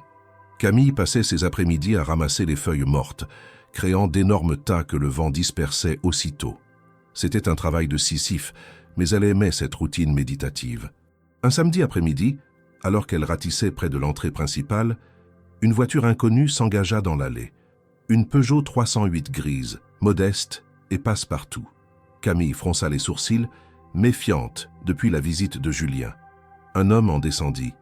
La cinquantaine, costume sombre mais élimé, mallette en cuir usé. Il avait le visage fatigué de quelqu'un qui a vu trop de drames humains. « Mademoiselle Rousseau ?» demanda-t-il en s'approchant. « Oui, inspecteur Arnaud Mercier, police judiciaire de Tours. » Il montra discrètement sa carte tricolore. « Je suis en charge de l'enquête sur les malversations financières présumées de Julien Moreau. J'aurais besoin de m'entretenir avec vous et monsieur Alexandre Moreau. » Camille sentit son cœur s'accélérer. « Bien sûr, entrez. » L'interrogatoire, car c'en était un, malgré le ton courtois, dura 3 heures. L'inspecteur Mercier s'installa dans le salon, sortit un enregistreur numérique et un carnet à spirale, et posa des questions avec la précision méthodique d'un chirurgien découpant un cadavre. « Monsieur Moreau, pouvez-vous me raconter avec vos propres mots la chronologie des événements depuis l'accident du 14 mars ?» Alexandre raconta tout, l'hôpital, le coma, le réveil dans un monde où tout avait disparu, la découverte progressive des trahisons de Julien, l'isolement, le désespoir. « Et vous, mademoiselle Rousseau, pourquoi êtes-vous restée alors que Julien Moreau vous avait congédié ?» Camille expliqua. Son instinct, son refus d'abandonner quelqu'un dans le besoin, sa propre histoire d'abandon successif qui l'avait rendu allergique à l'idée de partir. « Vous n'aviez aucune motivation financière ?»« Aucune. Je n'ai pas reçu de salaire depuis 22 mois. J'ai utilisé mes propres économies pour la nourriture, les réparations urgentes, le matériel médical. Vous avez des preuves de ces dépenses ?» Camille sortit une chemise cartonnée qu'elle gardait méticuleusement à jour, tickets de caisse, factures, relevés bancaires à noter. L'inspecteur Mercier parcourut les documents en hochant la tête. « Impressionnant, marmonna-t-il.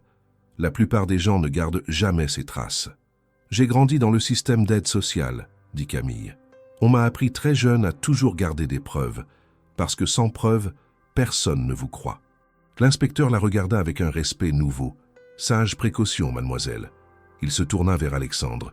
« Monsieur Moreau, pensez-vous que votre frère agissait seul ou avait-il des complices ?»« Complices, certainement.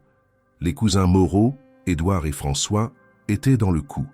Probablement aussi Maître Dubois, l'avocat qui a organisé la tutelle abusive, et plusieurs comptables de l'entreprise qui ont falsifié les documents de vente. Nous enquêtons sur tous ces individus, confirma Mercier. Mais construire un dossier solide prend du temps. La fraude financière sophistiquée laisse peu de traces directes. Vous avez les emails, dit Camille. Les preuves documentaires sont accablantes. Les emails sont utiles, mais ils peuvent être contestés. Piratage, falsification, hors contexte. Nous avons besoin de preuves matérielles, flux financiers, témoignages corroborants, expertises comptables indépendantes. L'inspecteur referma son carnet. Soyez patient. La justice avance lentement, mais elle avance.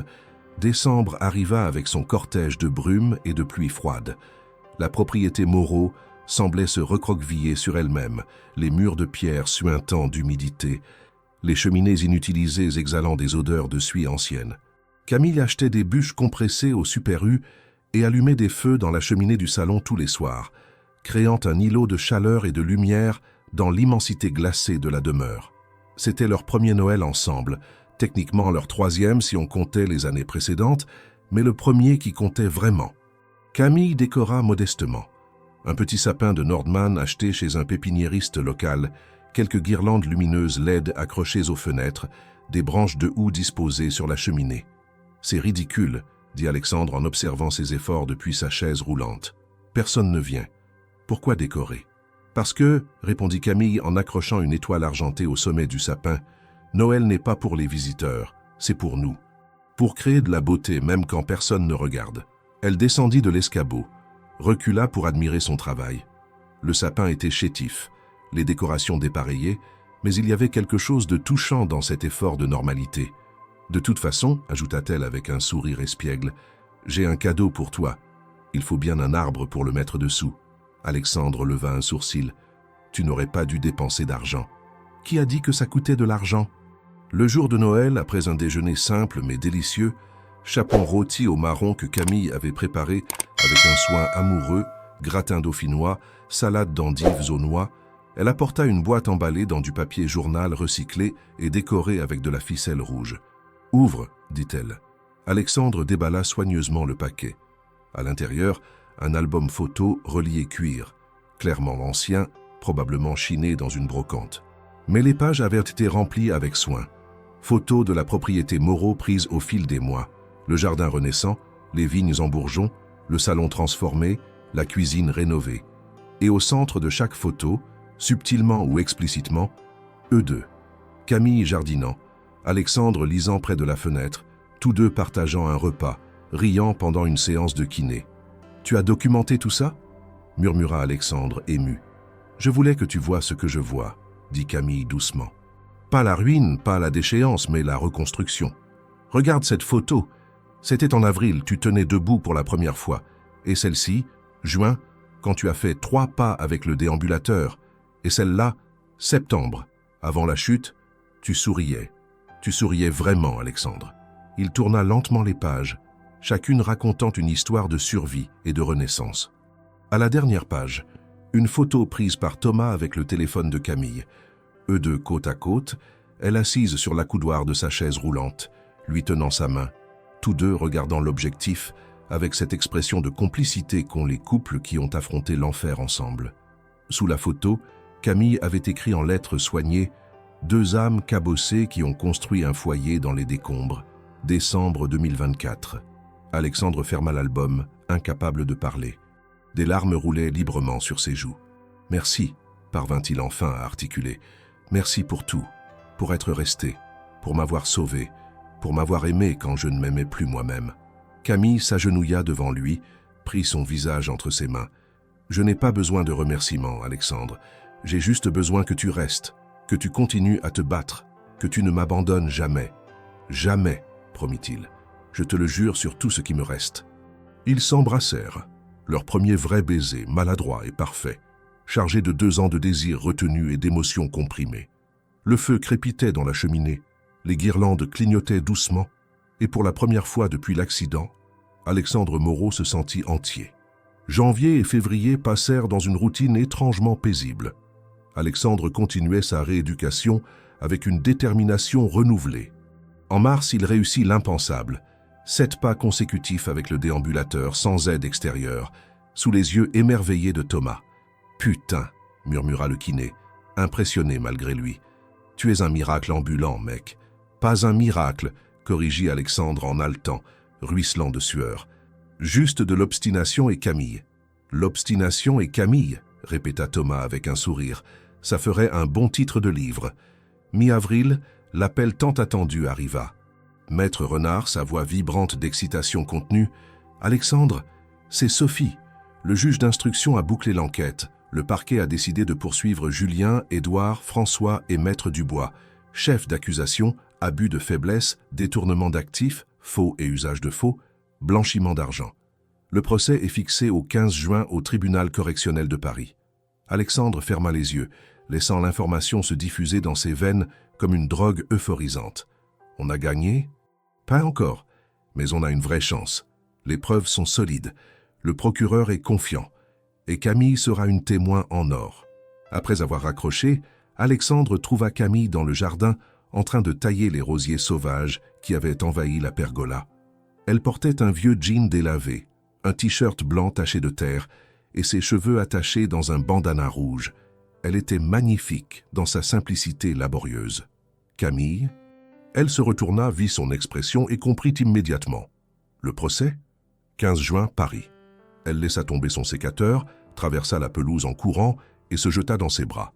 Il était assis dans sa chaise, mais réussit à la serrer fort, enfouissant son visage dans ses cheveux qui sentaient le jasmin et la terre fraîche. « On va récupérer ce qui est à toi », murmura-t-elle contre son cou. « Je te le promets. » Le 15 juin 2025 se leva avec un ciel parisien d'un bleu impitoyable. Camille avait réservé une chambre d'hôtel modeste près du palais de justice, l'hôtel des Académies, rue de la Grande Chaumière, recommandé par Sophie pour sa proximité et ses tarifs raisonnables. Ils étaient arrivés la veille, avaient dîné silencieusement dans une brasserie du quartier latin, puis passé une nuit agitée à écouter les sirènes et le brouhaha urbain si différent du silence rural de la propriété. À 8 heures du matin, ils se préparèrent avec un soin méticuleux. Alexandre portait son unique costume, un Hugo Boss gris anthracite acheté dans sa vie antérieure, maintenant légèrement trop large, mais encore présentable. Camille l'avait aidé à nouer sa cravate bordeaux, ajuster le col de sa chemise blanche. Elle-même avait choisi un tailleur sobre acheté aux Galeries Lafayette de Tours, bleu marine, classique, le genre de tenue qui inspire confiance et respect. Le tribunal correctionnel de Paris, situé dans l'imposant palais de justice de l'île de la Cité, les accueillit avec sa majesté intimidante. Colonnes néoclassiques, plafonds vertigineux, couloirs de marbre où résonnaient les pas de centaines d'avocats, de justiciables, de greffiers. L'odeur du lieu, papier ancien, encaustique et une tension humaine presque palpable. Sophie Renard les attendait dans le hall, impeccable en robe d'avocate noire, ses dossiers sous le bras. « Prêt ?» demanda-t-elle. « Aussi prêt qu'on peut l'être », répondit Alexandre. Ils entrèrent dans la salle d'audience, chambre 12 au premier étage. Une salle austère aux boiseries sombres, aux bancs inconfortables, dominée par l'estrade du tribunal, où siégeaient 3 magistrats en robe rouge. Le président de la chambre, un homme de 65 ans aux cheveux blancs et aux yeux d'acier, flanqué de 2 assesseurs plus jeunes. De l'autre côté de la salle, Julien Moreau était assis entre ses 2 avocats, Maître Durand et Maître Fontaine, en robe noire impeccable, attachés case Hermès posés sur la table. Julien avait vieilli depuis leur dernière confrontation. Des cernes profonds, le teint grisâtre du stress chronique, les épaules voûtées. Il évita soigneusement le regard d'Alexandre. Le procès commença à 9 heures précises. Le président lut l'acte d'accusation d'une voix monocorde mais implacable. Julien Moreau, Édouard Moreau, François Moreau et Vincent Dubois, vous êtes accusés d'abus de faiblesse sur personnes vulnérables, détournement d'actifs professionnels, faux et usage de faux en écriture et blanchiment de produits de l'infraction. Faits commis entre mars 2023 et septembre 2023. Plaide coupable ou non coupable? Non coupable, répondirent les 4 accusés en chœur, leur voix manquant de conviction. Les heures suivantes furent un ballet juridique épuisant. Le procureur, une femme d'une 40aine d'années au regard de rapace, présenta méthodiquement les preuves. Les emails interceptés, les flux financiers reconstitués par l'expertise comptable judiciaire, les témoignages d'anciens employés de Motech Solutions qui confirmaient les manipulations. Les avocats de la défense contre-attaquèrent avec vigueur, arguant que Julien avait sauvé ce qui pouvait l'être d'une entreprise mourante, que les transactions étaient légalement conformes, que les accusations reposaient sur des interprétations malveillantes de correspondances professionnelles ordinaires. À 13 heures, le président suspendit la séance pour le déjeuner. Camille et Alexandre sortirent sur le parvis du palais de justice, s'installèrent sur un banc près de la fontaine et mangèrent sans appétit des sandwichs achetés à la boulangerie Paul. « Ça se passe bien ?» demanda Camille anxieusement. « Je ne sais pas, » admit Alexandre. Sophie dit que c'est prometteur, mais les avocats de Julien sont redoutables. Ils ne peuvent pas réfuter les preuves, les emails sont explicites. Ils essaient de les noyer sous des arguties juridiques. C'est leur stratégie. À 14h30, la séance reprit. Ce fut le moment des témoignages. Sophie appela d'abord Thomas Beaumont, le kinésithérapeute, qui décrivit l'état physique et psychologique d'Alexandre lors de leur première rencontre. Un homme détruit, sans ressources, abandonné par tous. Puis l'inspecteur Mercier, qui détailla froidement les résultats de l'enquête de police. Enfin, Sophie annonça « La défense appelle mademoiselle Camille Rousseau ». Camille se leva, traversa la salle avec des jambes tremblantes, monta à la barre des témoins. Le greffier lui tendit la Bible républicaine. « Jurez-vous de dire toute la vérité, rien que la vérité ?»« Je le jure ». Le président se pencha en avant, ses lunettes demi-lune glissant sur son nez. « Mademoiselle Rousseau, pouvez-vous expliquer au tribunal dans quelles circonstances vous avez rencontré M. Alexandre Moreau ?» Camille inspira profondément et commença à parler. Elle raconta tout, son embauche 2 ans avant l'accident, l'employeur distant qu'elle connaissait à peine, puis l'accident, Julien qui la congédiait, sa décision de rester, les 18 mois à prendre soin d'un homme brisé sans recevoir aucun salaire, finançant tout avec ses maigres économies, l'isolement, le désespoir, et progressivement, la reconstruction. Sa voix était calme, mais chargée d'émotions authentiques. Les juges l'écoutaient avec une attention absolue. « Pourquoi êtes-vous restée, mademoiselle ?» demanda le président. « Parce que personne d'autre ne l'aurait fait, » répondit-elle simplement. « Et parce que j'ai grandi en sachant ce que l'abandon fait aux gens. Je refusais de l'infliger à quelqu'un d'autre.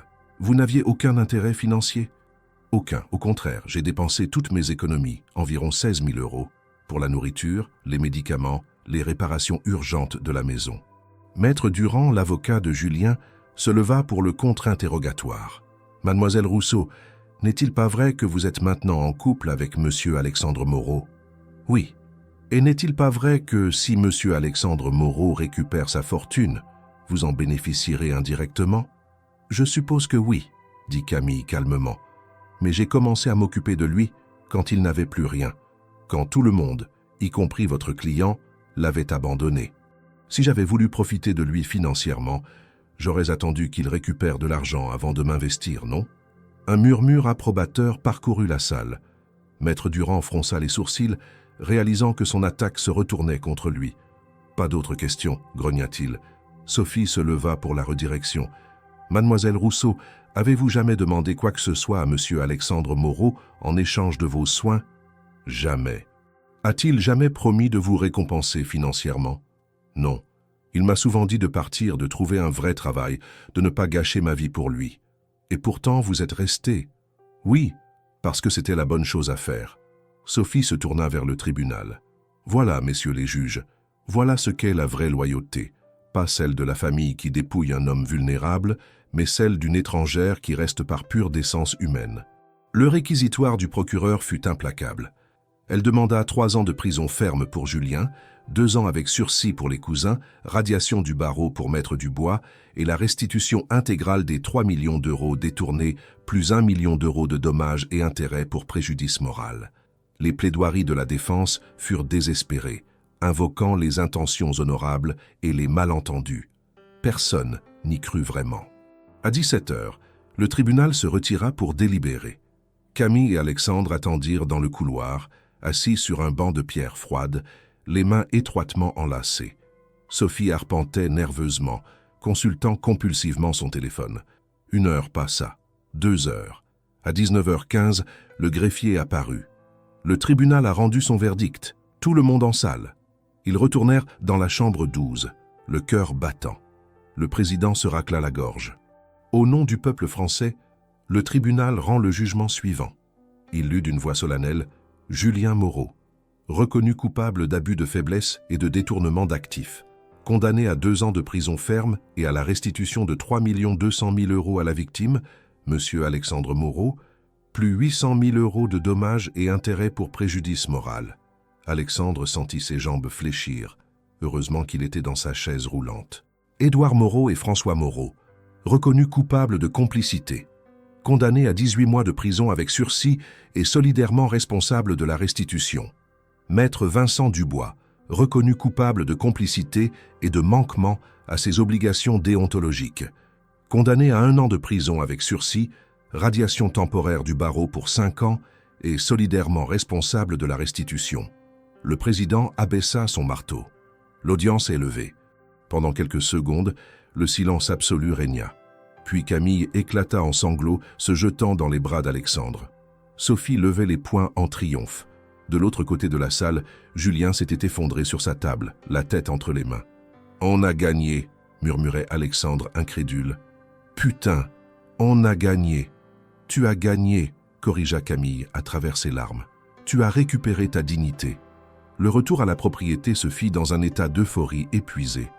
4 millions d'euros, 3 millions restitués plus 800 000 en dommages et intérêts, seraient versés sur un compte séquestre dans les 60 jours, le temps que les appels éventuels soient réglés. Sophie ne s'attendait pas à ce que Julien fasse appel. Ses avocats lui conseilleraient probablement d'accepter le jugement plutôt que de risquer un alourdissement de peine en appel. Alexandre ne savait pas quoi faire de cet argent. Pendant 2 ans, il avait survécu avec rien. L'idée d'avoir soudain des millions lui semblait abstraite, presque irréelle. « Tu pourrais restaurer la maison », suggéra Camille un soir, alors qu'il dînait sur la terrasse en pierre sous un ciel de juin étoilé. « Refaire le toit, moderniser l'électricité, réparer les fondations. »« Je pourrais, » dit Alexandre pensivement. « Ou je pourrais vendre, acheter quelque chose de plus petit, plus pratique, un appartement moderne à Tours. » Camille ne dit rien, mais quelque chose passa dans son regard. Une déception qu'elle essaya de cacher. « Tu veux que je vende ?» demanda Alexandre. « C'est ta maison, ta décision. »« Camille, regarde-moi. » Il prit sa main à travers la table. « Cette maison n'est rien sans toi. C'était juste des pierres mortes jusqu'à ce que tu la transformes en foyer. Alors dis-moi, tu veux rester ici ?» Elle hésita, puis avoua doucement « J'aime cet endroit. J'aime le jardin, les vignes, même cette vieille bâtisse qui fuit. J'aime l'idée de la reconstruire, de lui redonner vie. Mais seulement si c'est ce que tu veux aussi. » « Alors on reste, » décida Alexandre. « On restaure. On construit quelque chose de nouveau sur les fondations du passé. » Juillet passa à planifier les rénovations. Des architectes défilèrent, des artisans inspectèrent, des devis s'accumulèrent. Ils décidèrent de travaux majeurs. Nouveau toit en ardoise naturelle, isolation thermique complète, système de chauffage géothermique écologique, restauration des boiseries historiques, modernisation discrète des salles de bain et de la cuisine. Mais avant que les travaux ne commencent, Alexandre voulait faire quelque chose d'important. Un matin d'août, il appela Camille dans le salon. Thomas était là aussi, ainsi qu'un nouveau kiné-ostéopathe, Dr Laurent Beaumont, le frère de Thomas, spécialisé dans la neuroplasticité et la rééducation avancée. « J'ai quelque chose à te montrer », dit Alexandre. Il était assis dans sa chaise roulante, mais à côté de lui se trouvait le déambulateur. Camille fronça les sourcils, inquiète. « Alexandre, si c'est une autre tentative risquée, c'est supervisé », la rassura Thomas. « Fais-nous confiance. » Les deux kinés aidèrent Alexandre à se transférer du fauteuil au déambulateur. Il se stabilisa, respirant profondément, ses jambes tremblant sous le poids longtemps oublié de son propre corps. Puis, sous le regard médusé de Camille, il fit un pas, puis un deuxième, un troisième. Ses mouvements étaient lents, saccadés, clairement douloureux. Mais c'étaient des pas, 5 pas à travers le salon. Camille porta ses mains à sa bouche, les larmes jaillissant instantanément. Alexandre s'arrêta directement devant elle, toujours accroché au déambulateur mais debout, à sa hauteur pour la première fois depuis presque 2 ans et demi. « Regarde-moi », dit-il, sa voix tremblante d'émotion et d'effort. « Je te regarde dans les yeux, debout, comme un homme entier. »« Tu as toujours été un homme entier », sanglota Camille. « Toujours. Peut-être. Mais maintenant je le crois aussi. » Il tendit une main tremblante, caressa sa joue. « Camille Rousseau, tu as été ma seule lumière dans la nuit la plus noire. Tu m'as sauvé quand je ne voulais pas être sauvé. Tu m'as aimé quand je ne méritais pas d'être aimé. Tu as transformé des ruines en foyer. » Il marqua une pause, cherchant ses mots. « Je ne peux pas t'offrir une demande en mariage romantique avec un genou à terre. Mes genoux ne le permettent pas encore. Mais je peux t'offrir une promesse. Rester debout pour toi, à tes côtés, tous les jours de ma vie. Partager cette maison, cette vie, ce futur reconstruit. Être ton partenaire, ton égal, ton amour, si tu veux bien de moi. » Camille rit et pleurait simultanément, incapable de former des mots cohérents. Finalement, elle réussit à articuler « Oui, oui, évidemment oui, espèce d'idiot, têtu. » Elle se jeta dans ses bras, prudemment consciente de son équilibre fragile, et ils s'embrassèrent sous les applaudissements de Thomas et Laurent. « C'est la plus belle thérapie que j'ai jamais vue », murmura Thomas ému. Août 2026. 1 an s'était écoulé depuis le procès. La propriété Moreau était méconnaissable. Le toit d'ardoise neuve brillait sous le soleil estival. Les fenêtres restaurées scintillaient. Les murs de tuffeau avaient été nettoyés, révélant la pierre crème originelle dans toute sa splendeur. Le jardin à la française avait été redessiné par un paysagiste de Tours, retrouvant sa géométrie élégante tout en intégrant des touches modernes. Un potager bio, un petit verger d'arbres fruitiers nains, un coin de fleurs sauvages pour les abeilles. Les vignes produisaient maintenant une vraie récolte. Alexandre avait engagé un maître vigneron à la retraite pour les conseiller, et ils avaient reproduit leur première cuvée expérimentale. 300 bouteilles d'un rouge léger, acide mais prometteur, étiqueté « Domaine Moreau-Rousseau, premier millésime ». Camille avait transformé l'ancienne remise en atelier cuisine professionnel. Elle donnait maintenant des cours de cuisine 2 fois par semaine à des amateurs de la région, réalisant enfin son rêve de transmettre son savoir culinaire. Les revenus étaient modestes, mais la satisfaction était immense. Alexandre travaillait comme consultant en intelligence artificielle depuis un bureau aménagé au rez-de-chaussée, accessible en fauteuil.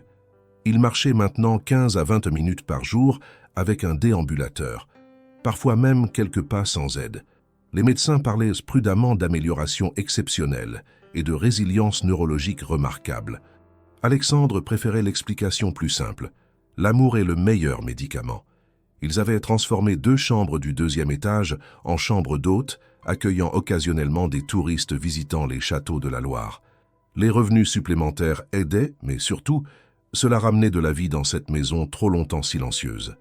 Par un après-midi d'août particulièrement chaud, alors que Camille jardinait et qu'Alexandre écrivait sur son ordinateur portable installé sur la terrasse, une voiture s'engagea dans l'allée. Une Renault familiale, couverte de poussière de route. Une femme en descendit, La trentaine, cheveux courts teints en bleu électrique, jeans déchirés artistiquement, t-shirt de groupe de rock indépendant.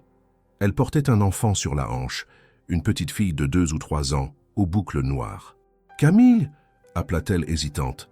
Camille se redressa depuis son parterre de roses, fronçant les sourcils. Puis ses yeux s'écarquillèrent. « Léa ?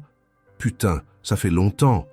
La femme traversa la pelouse en courant, maladroite avec l'enfant qui rebondissait sur sa hanche. Elles s'embrassèrent avec l'affection chaotique des sœurs retrouvées. « Qu'est-ce que tu fais ici ?»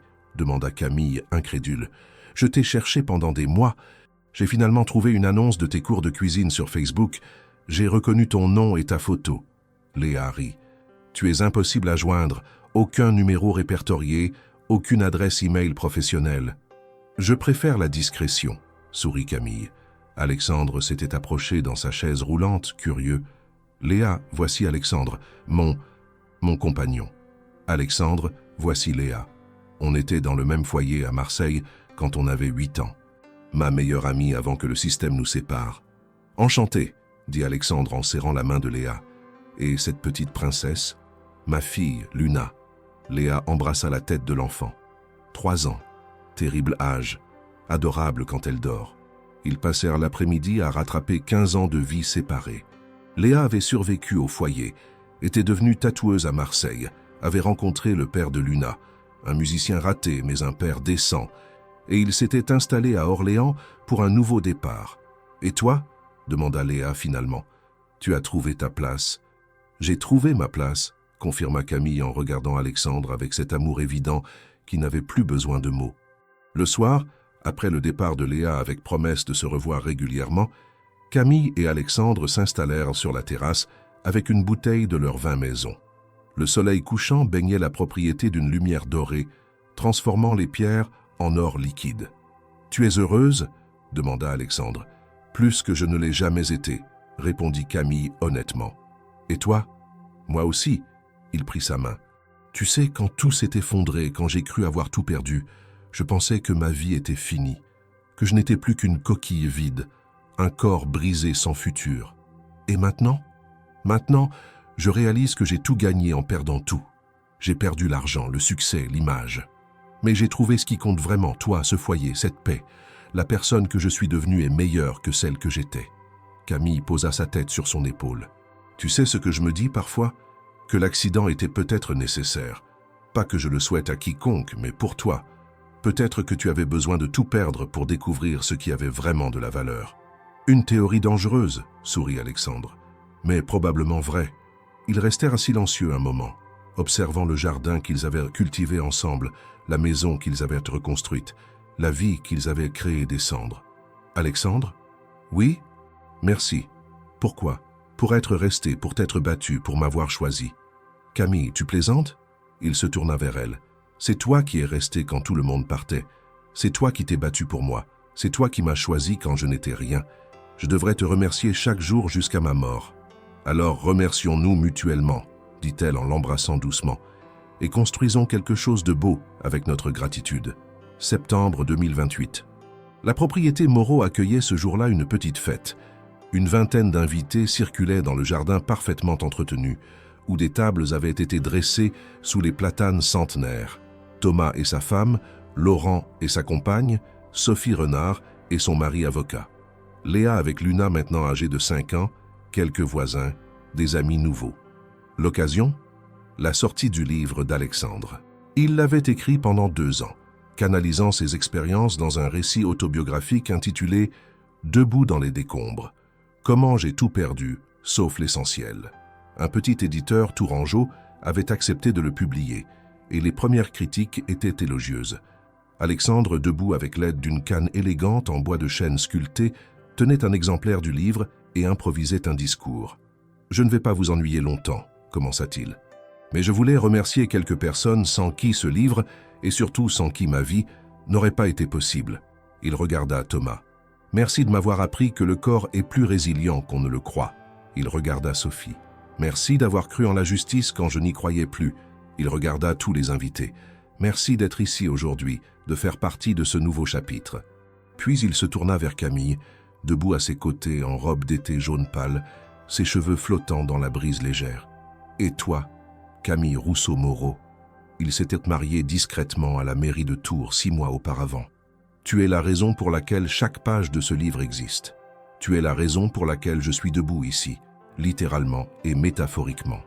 Le livre parle de reconstruction, de résilience, de renaissance.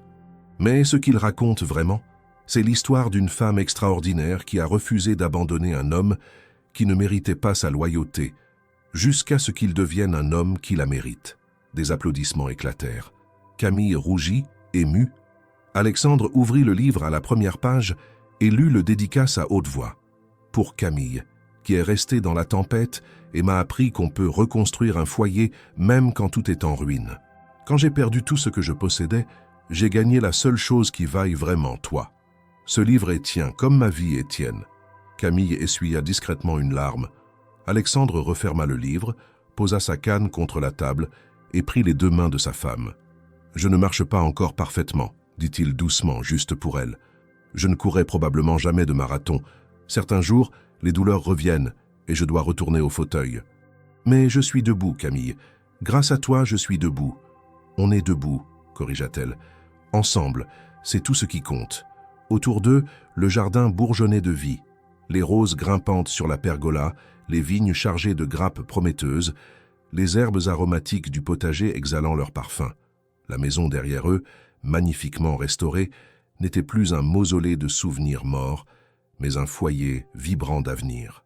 2 âmes cabossées avaient trouvé refuge l'une dans l'autre, et des décombres d'une vie effondrée, ils avaient construit quelque chose de plus précieux que tout l'or du monde.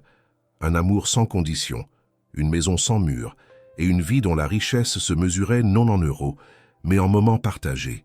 Dans le ciel de septembre, les premières hirondelles commencèrent leur migration vers le sud, mais Alexandre et Camille n'avaient nulle part où aller. Ils étaient déjà chez eux.